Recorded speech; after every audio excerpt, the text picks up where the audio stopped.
Olá, estudantes do 7º ano, espero encontrá-los bem e hoje vamos trabalhar juntos em mais uma aula de língua portuguesa. É a aula de número 17.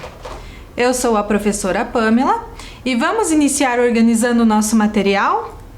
Para hoje, vamos precisar então do caderno ou das suas folhas de anotação, o lápis, a borracha, a caneta, o apontador e o dicionário. Na sequência, eu já vou pedir que vocês anotem na folha ou no caderno a data de hoje e o número da nossa aula. Um tempo para que vocês possam organizar o material de estudo.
Tudo pronto? Vamos iniciar a aula então revisando o que nós já estamos estudando nas últimas 3 aulas?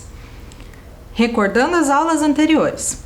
Bem, nas últimas aulas trabalhamos com uma temática bem importante e diferenciando 2 conceitos, o conceito de consumo e o conceito de consumismo. Para isso, nós recorremos ao dicionário, como sempre fazemos em todas as aulas de língua portuguesa. Nós vimos então que o consumo se trata de uma ação cotidiana. Todos nós precisamos consumir. Consumimos alimentos, consumimos roupas, consumimos bens materiais. Mas dentre todos esses conceitos, nós vimos também que o comportamento exagerado do consumo leva ao consumismo. E aí nós descobrimos a diferença entre esses 2 conceitos. O consumo como atividade e o consumismo como um comportamento exagerado, que é extremamente prejudicial ao meio ambiente, às pessoas e à sociedade como um todo. Puxando lá do tema sobre o consumo, nós estudamos um texto bem específico que é utilizado para vender ou trocar produtos. Vocês lembram quais eram? Vamos então olhar algumas imagens? Percebam lá, o anúncio do cavalo que nós trabalhamos na aula 16. Nós utilizamos esse texto para verificar produto a ser vendido, endereço do anunciante como forma de contato. Vimos também características que são utilizadas na descrição do anúncio para que o informante possa se interessar e comprar, não é mesmo? Só que nós estranhamos nesse anúncio a linguagem e a forma como estavam colocadas as informações. E aí, depois de toda análise, percebemos que se trata de um anúncio escrito há uns 2 séculos pelo menos. E o que nós fizemos? Nós utilizamos esses conhecimentos de produto anunciado, objetivo, características e qualidade dos produtos e informação do contato para atualizar o anúncio. E aí nós estudamos um anúncio que seria, por exemplo, de hoje no cotidiano que nós temos, em redes sociais e com um produto atualizado. Hoje em dia, o cavalo não é mais um objeto de comercialização, mas sim o veículo, por exemplo, que é um anúncio que nós podemos encontrar tanto nos jornais quanto nas redes sociais ou páginas específicas. Então, nós vimos, por exemplo, o que precisamos nesse anúncio para que seja um bom texto. Precisamos informar o que está sendo vendido, precisamos informar, dentre outros elementos, o anunciante, precisamos utilizar a linguagem formal, simples e objetiva, as informações para contato, o produto a ser anunciado, as suas qualidades e principalmente o preço. Nós definimos então esse roteiro para fazer a nossa escrita do anúncio e ficou para vocês uma tarefa de casa. Vocês lembram? E é com essa tarefa de casa que nós vamos iniciar a aula de hoje. Um tempo para que vocês possam organizar o seu material com a tarefa.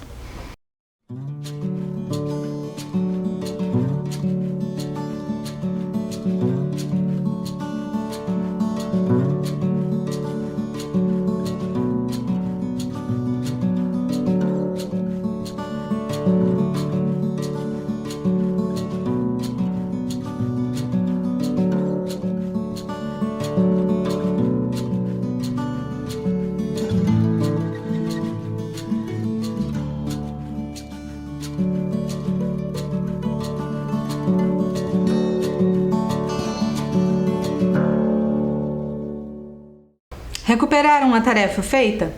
Então, para recordarmos, eu trouxe hoje uma possibilidade de produção de texto que eu mesma fiz para que a gente possa comparar com o que vocês escreveram aí em casa. Vamos lá! Anúncio. A proposta de produção de texto era: vocês querem vender ou trocar a bicicleta, certo? E como é que a gente vai escrever esse anúncio para que seja atrativo para um possível comprador ou para uma possível pessoa que queira trocar a bicicleta? Vamos ler o exemplo? Vende-se bicicleta, aro 29, cor branca, produzida artesanalmente.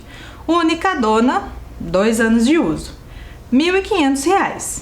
Se o pagamento for à vista, valor negociável. Tratar com Pamela Manosso pelo telefone 41 999 999 ou e-mail manossopamela@anuncio.com. Aceito troca.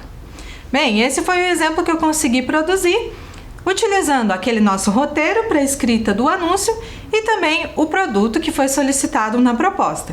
Vejam ali então que utilizamos os mesmos elementos. O objetivo, que é vender ou trocar, mas que dessa vez aparece lá no final do anúncio. Coloquei as minhas informações de contato, as especificações da bicicleta e o valor negociável para também tentar fazer isso como uma estratégia para que comprem a bicicleta. Certo? Agora nós precisamos pensar sobre outras questões que envolvem a produção de texto e o uso da língua. Lá na produção do anúncio, tinha um tópico bem específico que nos mostrava o seguinte: utilize linguagem formal, simples e objetiva. Você sabe o que é linguagem formal? Para que utilizamos? Vamos pensar um pouco sobre isso? Vou fazer 2 perguntas para vocês. Você iria à festa vestindo pijama? Aposto que tem gente aí pensando, mas e se fosse uma festa do pijama? Exatamente. O que muda nessas 2 situações? Usar o pijama ou não é uma questão de adequação. Vamos compreender um pouco mais como que isso se opera no nível da língua? Nas 2 situações, tanto na festa ou do pijama especificamente, o que vai definir o uso do vestuário é o contexto.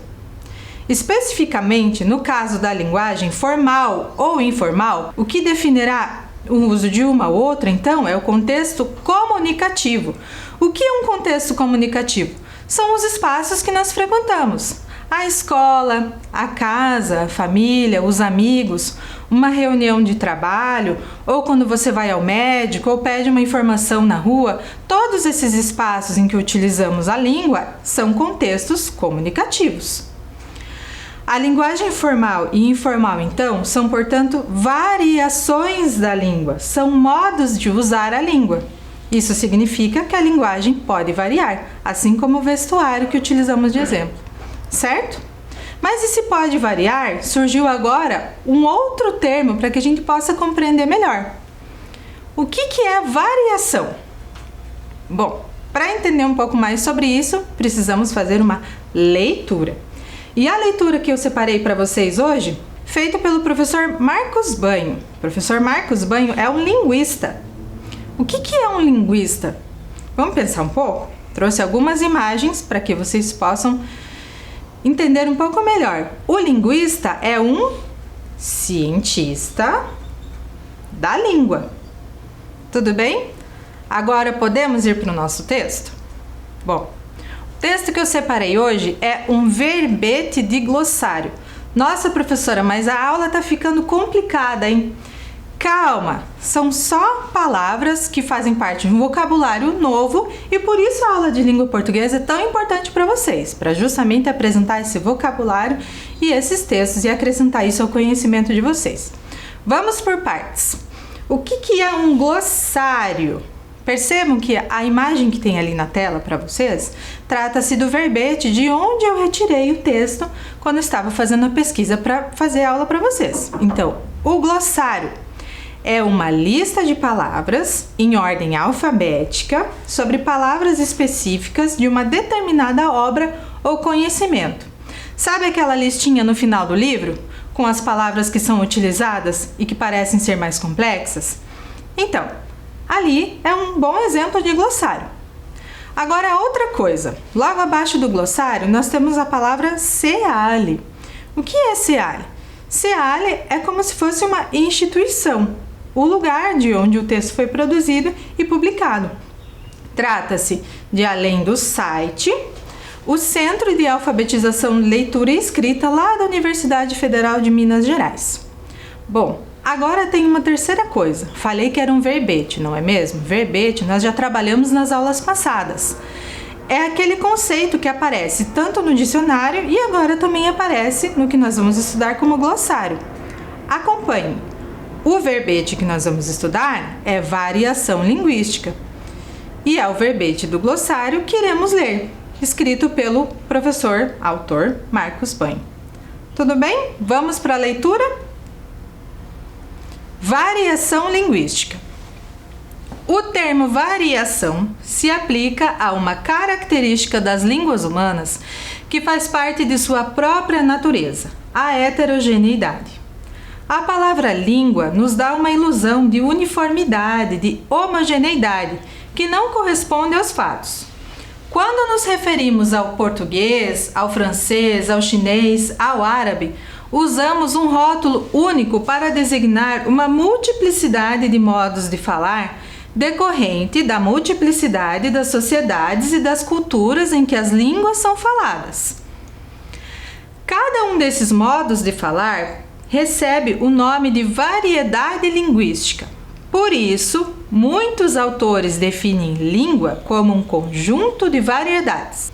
A variação linguística se manifesta desde o nível mais elevado e coletivo, quando comparamos, por exemplo, o português falado em 2 países diferentes, Brasil e Angola, até o nível mais baixo e individual, quando observamos o modo de falar de uma única pessoa, a tal ponto que é possível dizer que o número de línguas num país é o mesmo de habitantes de seu território. Entre esses 2 níveis extremos, a variação é observada em diversos outros níveis: grandes regiões, estados, regiões dentro dos estados, classes sociais, faixas etárias, níveis de renda, graus de escolarização, profissões, acesso às tecnologias de informação, usos escritos e usos falados. A consciência de que a língua é variável remonta à antiguidade, quando os primeiros estudiosos da língua grega tentaram sistematizá-la para o ensino e para a crítica literária. Eles, no entanto, fizeram uma avaliação negativa da variação, que viram como um obstáculo para a unificação territorial e para a difusão da língua. Foi nessa época, século III a.C., que surgiu a disciplina chamada gramática, dedicada explicitamente a criar um modelo de língua que se elevasse acima da variação e servisse de instrumento de controle social por meio de um instrumento linguístico. A consequência cultural desse processo histórico é que o termo língua passou a ser usado no senso comum, para rotular exclusivamente esse modelo idealizado, literário, enquanto todos os usos reais, principalmente falados, foram lançados à categoria do erro. Com o avanço das ciências da linguagem, essa visão foi abandonada. O exame minucioso de cada variedade linguística revela que ela tem sua própria lógica gramatical, é tão regrada quanto a língua literária idealizada e serve perfeitamente bem como recurso de interação e integração social para seus falantes. Diante disso, um novo projeto de educação linguística vem se formando. É preciso ampliar o repertório e a competência linguística dos aprendizes, levá-los a se apoderar da escrita e dos muitos gêneros discursivos associados a ela, sem, contudo, desprezar suas variantes linguísticas de origem, valorizando-as, ao contrário, como elementos formadores de sua identidade individual e social e como patrimônio cultural do país. Bem, pessoal, o verbete explica, então, o que é variação linguística, ou seja, trata-se dos modos de dizer nas diferentes línguas e como isso influencia o estudo da gramática, que hoje nós conhecemos na escola como a gramática que nos dá as normas de uso para a língua portuguesa. E essa gramática também surgiu lá na antiguidade e ela teve alguns objetivos um pouco diferentes do que nós conhecemos hoje. Bem, vamos estudar um pouco esse texto com algumas questões? Vamos lá. Questão 1. O professor afirma que a ideia de homogeneidade da língua não corresponde à realidade. A palavra homogeneidade pode ser substituída por qual outra, para que seja mantido o sentido expresso pelo autor? Primeiro, palavras complexas. O que significa homogeneidade? Homogeneidade vem do termo homogêneo. Vocês devem escutar essa palavra homogênea principalmente quando vão ouvir ou fazer receitas culinárias, não é mesmo? Misture a massa até deixá-la homogênea. Isso significa deixá-la lisa, uniforme. Pensando nesse significado, nós temos então um conceito. Homogêneo é a qualidade do que é igual, análogo. Tudo bem? Agora deixo na tela para vocês a questão para que possam responder ou escolhendo a alternativa correta.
Conseguiram refletir? Então, a palavra homogeneidade pode ser substituída por uniformidade, que é o sentido de igual, de análogo, certo? Vamos para a questão 2? No verbete variação linguística, o professor Marcos Banho elenca diferentes níveis nos quais ocorre a variação linguística. Comparar o uso de um mesmo idioma em países diferentes, Brasil e Angola, é fazê-lo em um nível A, de um determinado território, B, mais baixo e mais individual, ou C, mais elevado e coletivo. Deixo na tela um tempinho a questão e depois o parágrafo para que possam respondê-la.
conseguiram fazer a leitura?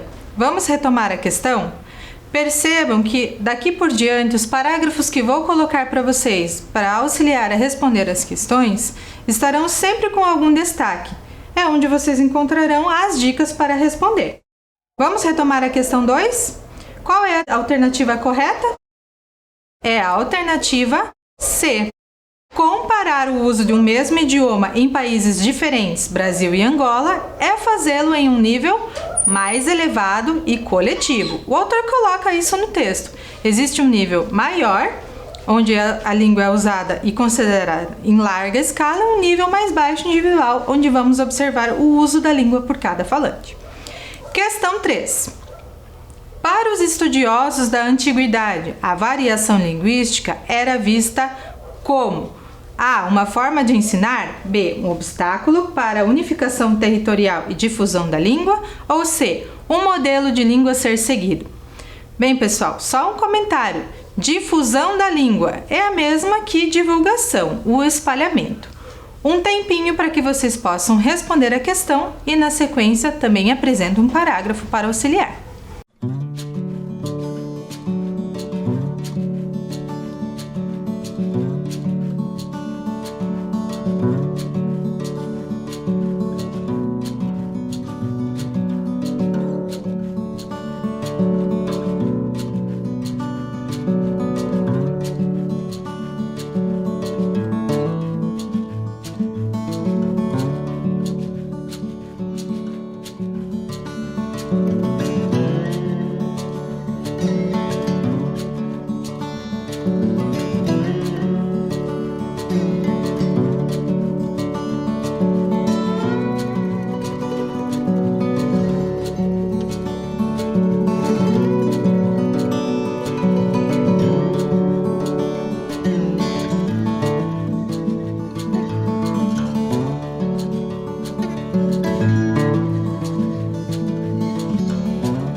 Então, pessoal, conseguiram fazer a leitura? Vamos retomar a resposta? Aqui temos inclusive um destaque.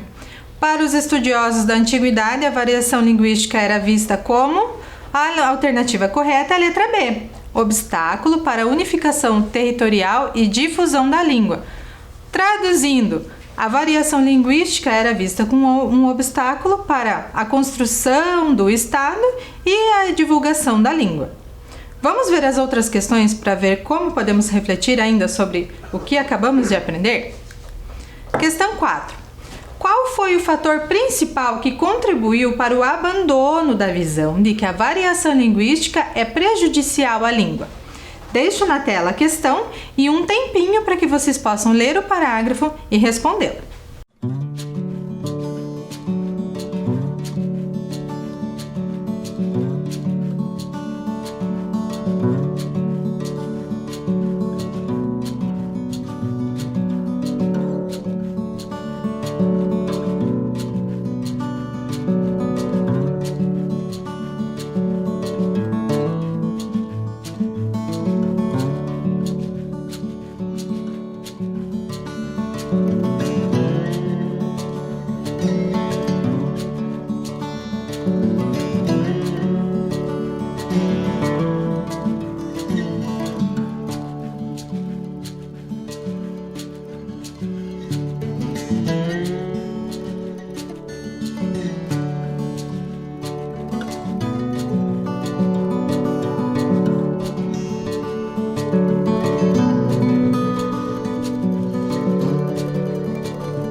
Vamos retomar então? Qual foi o fator principal que contribuiu para o abandono da visão de que a variação linguística é prejudicial à língua? Apresento então a resposta para vocês anotarem. O principal fator foi o avanço dos estudos das ciências da linguagem e o trabalho dos linguistas, que examinam até hoje minuciosamente as variações. Bem, pessoal, esse trabalho de análise da variação, ele não vai ter um fim. Como nós pudemos compreender no texto, enquanto o falante estiver usando a língua nos diferentes contextos comunicativos, esse estudo vai continuar, pois a língua é viva. Vamos ver um exemplo de variação regional bem conhecido e entender como é que isso se opera na realidade? Prestem atenção. Exemplos de variação regional com termos utilizados em Curitiba. Primeiro, guria. É a mesma coisa que menina para nós que moramos aqui e utilizamos esse vocabulário. E esse é o caráter de todos os exemplos que vamos ver na sequência. Piá. É a mesma coisa que menino, é uma maneira de chamar. Outro. Vina, esse é bem específico, não é mesmo? É a mesma coisa que salsicha para outras regiões. Mais um exemplo, dolangue. Utilizamos na linguagem do dia a dia para nos referir a mentiras, conversa fiada. Outro, japona, mesma coisa que jaqueta. E aí, na sua região, quais são as expressões ou dizeres típicos? Que tal você fazer uma listinha?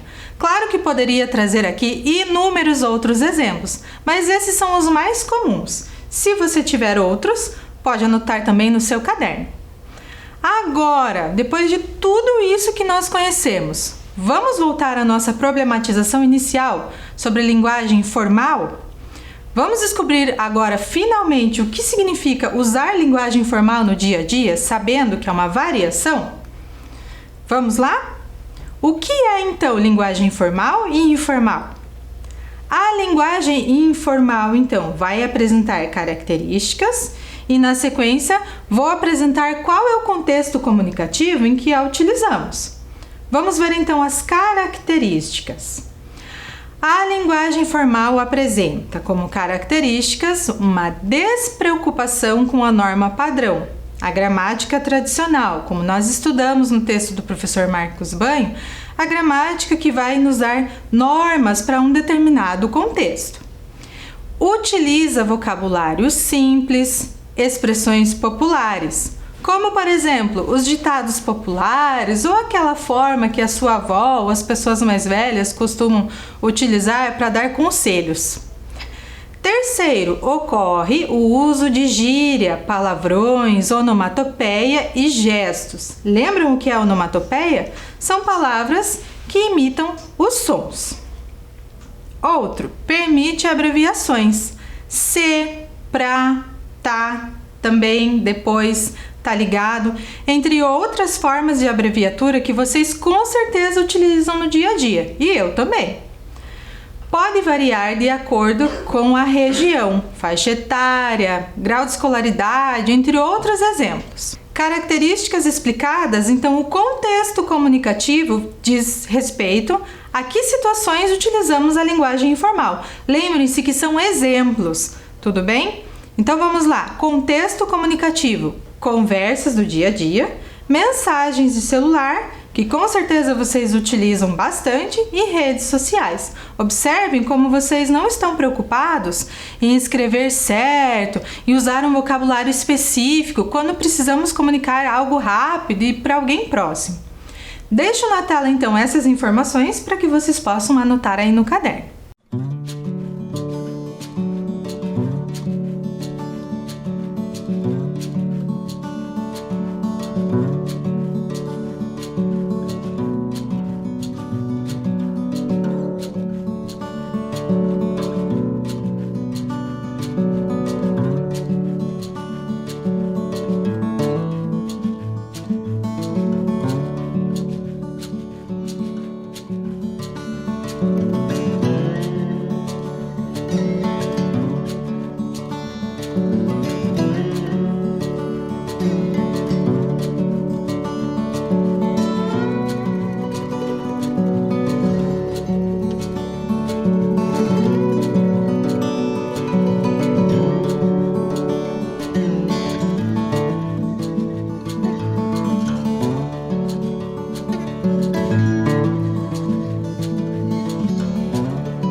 Informações anotadas? Agora vamos ver o que é a linguagem formal, quais são as características e o contexto comunicativo e por que é essa forma que precisamos utilizar para escrever um anúncio. Prestem atenção então nas características. Utilização das regras da gramática tradicional, necessidade de pronúncia correta das palavras, isso no caso, no primeiro, na língua escrita e no segundo caso, falada. Terceiro, uso de vocabulário adequado para a situação comunicativa. E, mais uma característica, obedece um grau de formalidade de acordo com o interlocutor, autoridades religiosas, policiais, etc. Resumindo, estudantes, você não vai conversar com uma autoridade policial ou até mesmo com a professora da mesma forma como você fala com os seus colegas, não é mesmo? Pensem bem, nós sempre estamos fazendo adequações em nossa linguagem. Então, você não vai optar por usar uma linguagem ou outra. Você vai utilizar as duas formas dependendo da situação comunicativa. Entenderam? Para escrever um anúncio com o objetivo de vender e chamar a atenção de outras pessoas, você vai utilizar, então, a linguagem formal. Em quais contextos nós utilizamos, então, além da língua escrita? Discursos públicos ou políticos, salas de aula, conferências, palestras, seminários, provas e concursos públicos, reuniões de trabalho e entrevista de emprego, documentos oficiais, cartas, requerimentos, na prova da escola, uma bula de remédio, entre uma infinidade de exemplos que nós temos no dia a dia para o uso da linguagem. Deixo na tela então essas informações para que vocês possam anotar também no caderno.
Ufa, quantas informações, não é mesmo?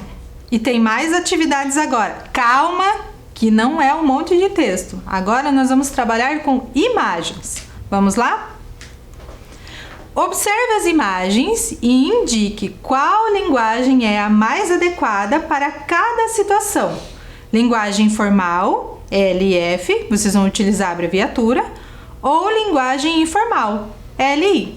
Deixo na tela, então, cada par de imagens por 1 minutinho para que vocês possam classificar. Vamos lá?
Conseguiram identificar os usos da linguagem, então, dependendo da situação comunicativa que está colocada nas imagens?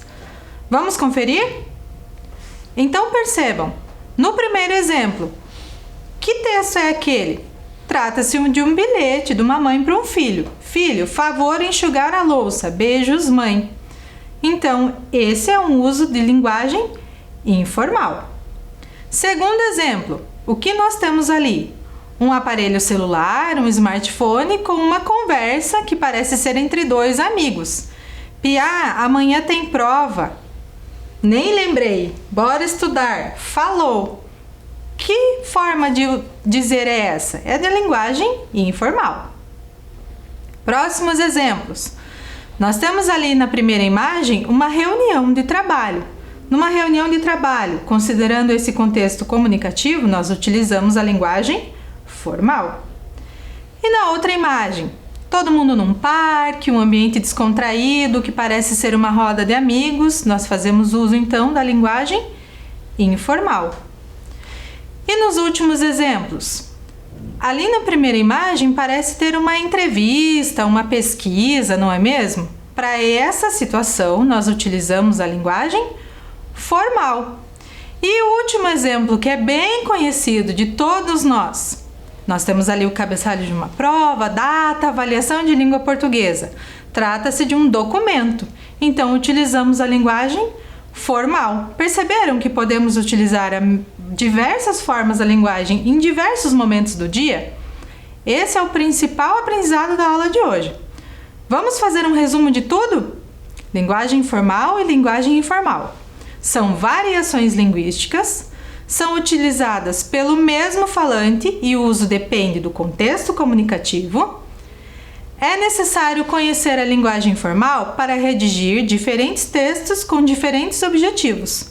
Por isso, a sua aula de língua portuguesa é tão importante. Deixo na tela esse resumo para que possam anotar.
Informações anotadas? Então espero que estudem e revisem os conteúdos que temos trabalhado e espero vê-los na nossa 18ª aula. Cuidem-se e até a próxima!